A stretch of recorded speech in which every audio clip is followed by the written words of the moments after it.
Hello, everyone. I hope you guys are doing well. Just today, I read this article produced by the NBC talk about how buy now, pay later has gone from a niche to normal for young people. Now, I don't use buy now, pay laters. A lot of people that I surround myself with don't use buy now, pay later. But what I do know is that this this essential process that's given as an option to use is really today's way of trying to get people to get a loan and essentially get into more debt. So let me explain. Okay, let's read parts of the article. Buying now and paying later is still a popular way to splurge on airfare to Cabo. It's an increasingly common way to buy groceries and law furniture too. Consumers ages 35 and under comprised 53% of buy now, pay later users, but just 35% of traditional credit card holders. Many of those core buy now, pay later borrowers have grown so comfortable using the installment loans for just out of reach luxuries that they're putting more everyday purchases on them as well.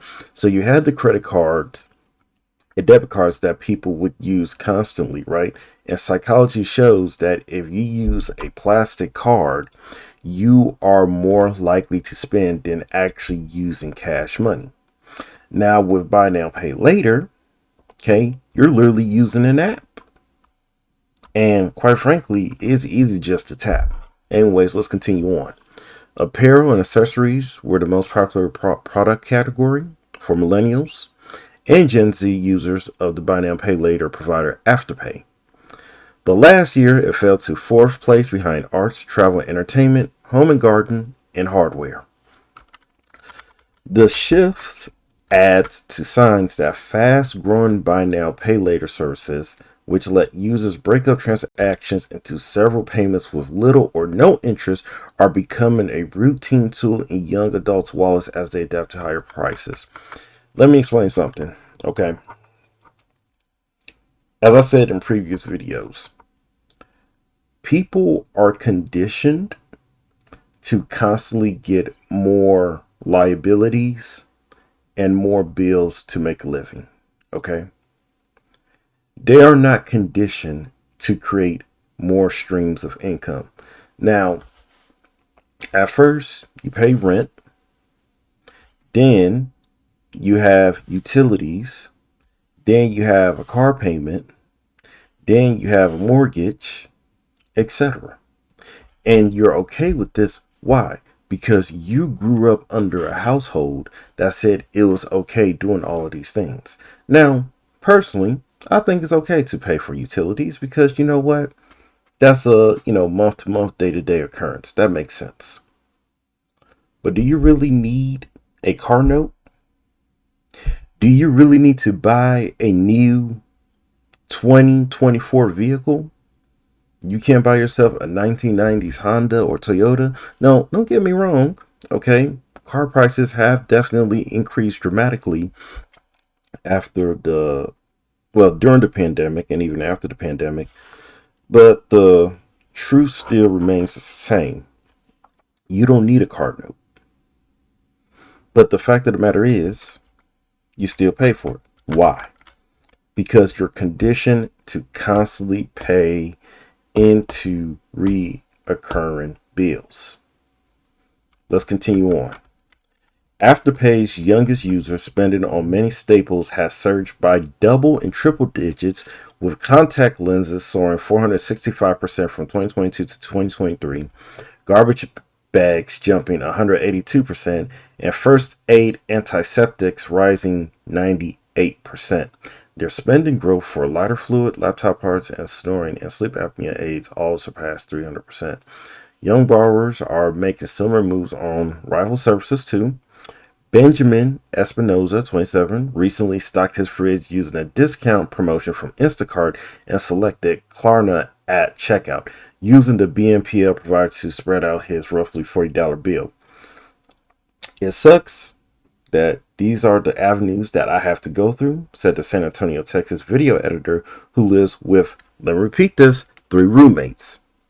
Espinoza said he made less than $7,000 last year after earning his bachelor's degree in history 2 years ago.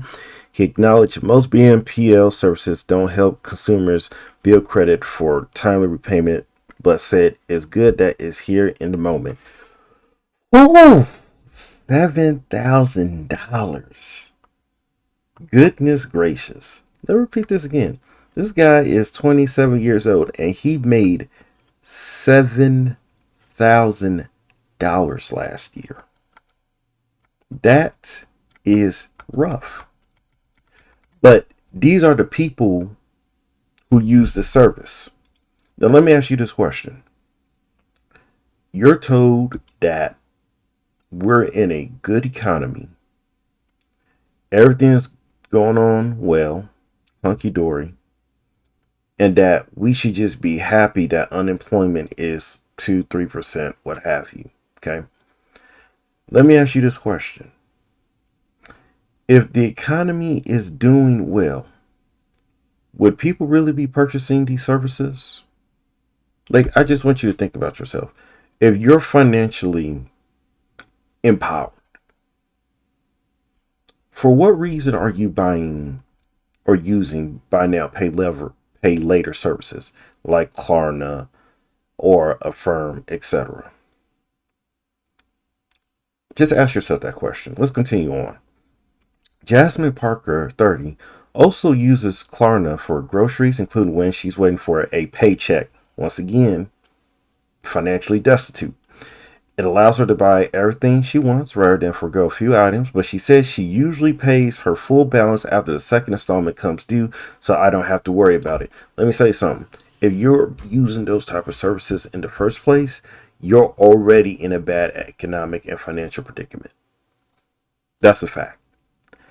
I don't go to payday loan stores. Why? Because I don't need to go to payday loan stores. I just don't. Okay. If I go there, I'm already in a screwed position. Why? Because if you really want to get a loan, you get a loan from PayPal, you get a loan from your credit card companies, or you get a loan from your financial institutions, whether they be a bank or credit union. There is really no reason to get a credit card. Okay. A sorry, not a credit card, but a loan from a payday loan store. Just doesn't make sense. Okay? So let's continue on.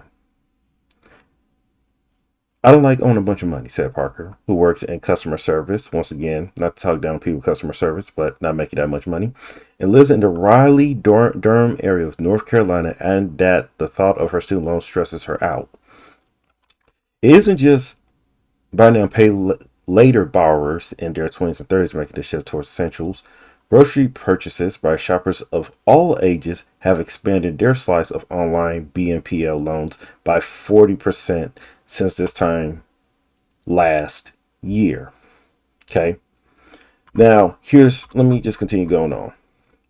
Many borrowers have flocked to buy now, pay later to avoid credit cards with interest rates of 20% or higher, but younger users opting to pay for major necessities in installments also reflects the many loans growing ubiquity in an economy where many consumer prices have swelled. Oh God. Okay. Buy now, pay later providers got integrated really well and really quickly into mobile shopping during the pandemic recovery, said Vivek Pandya. The services now have consumers who are very plugged in. So now they've conditioned you. Okay? They conditioned you to get into the situation where now you think it's okay to just be paying for stuff like this.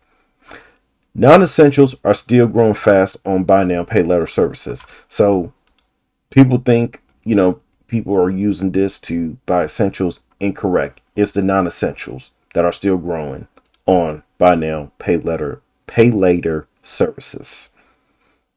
Okay. Anyways, let's continue going on just a little bit. Those on shakier footing tend to use them like credit cards to make medium-sized out-of-budget purchases frequently, and more financially stable users turn to buy now pay later less regularly, but do so largely to avoid credit card interest for big purchases. So here's what I'm getting from that. Buy now pay later, they still going to charge you for, missing it. However, it doesn't seem like it's going to be a big enough, charge to get you off their service. And this article says the more financially stable, trust me, you're not financially stable if you're using buy now, pay later. Anyways, that's basically my commentary around this article. I hope you enjoyed. If you did so, do so. Please leave a like, comment, and that's all I gotta say. This is Chris from Eat Sense Talks. Have a nice day. Bye.